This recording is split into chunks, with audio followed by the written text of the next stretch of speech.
গত বছরের ৩১ অক্টোবর রাজধানীর আজিজ সুপার মার্কেটে জঙ্গিদের হামলায় নিহত হয় জাগৃতি প্রকাশনীর স্বত্বাধিকারী ফয়সাল আরিফিন দীপন।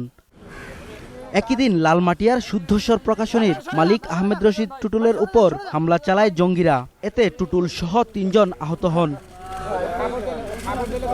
ওই ঘটনায় শাহবাগ ও মোহাম্মদপুর থানায় ২টি মামলায় জঙ্গি সবুরকে খুঁজছিল পুলিশ। তাকে ধরিয়ে দিতে পুরস্কারও ঘোষণা করা হয়েছিল। শনিবার টঙ্গী রেল স্টেশন এলাকা থেকে তাকে গ্রেফতার করে পুলিশ। ব্রিফিংয়ে কাউন্টার টেরোরিজম ইউনিটের প্রধান জানিয়েছেন, দীপন হত্যা মামলার মূল পরিকল্পনাকারী ছিল জঙ্গি সবুর। আব্দুল সবুর সাংগঠনিক নাম ছিল সামাদ ওরফে সুজন ওরফে রাজু ওরফে সাদ।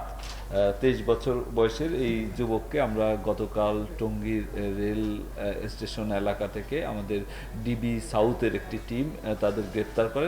আনসার আল ইসলামের এই জঙ্গি হামলাকারীদের প্রশিক্ষক হিসেবে কাজ করত বলে জানিয়েছে পুলিশ। একটা হাতের খেলনা হিসেবে রিমোট কন্ট্রোলের চলে, এই রিমোট কন্ট্রোল প্রস্তুতের ক্ষেত্রে সে কাজ করেছে। কাজেই তাকে পরিকল্পনাকারী কারী নয় এটি আমরা বলছি না, পরিকল্পনাকারীদেরও সে একজন। যে ছেলেগুলো ব্যবহৃত হচ্ছে হত্যাকাণ্ডের জন্য ফুট সোলজার হিসেবে, তাদের চাইতে এদের ভূমিকাটা আমরা অনেক বড় বলে মনে করি, কারণ এরা 10 জনকে প্রশিক্ষিত করছে। দীপন হত্যা মামলায় এ পর্যন্ত সবুর সহ মোট 4 জনকে গ্রেফতার করেছে পুলিশ। সাথে সম্পর্ক ছিন্ন করে পরিবার নিয়ে রাসেল খান, 21 টেলিভিশন, ঢাকা।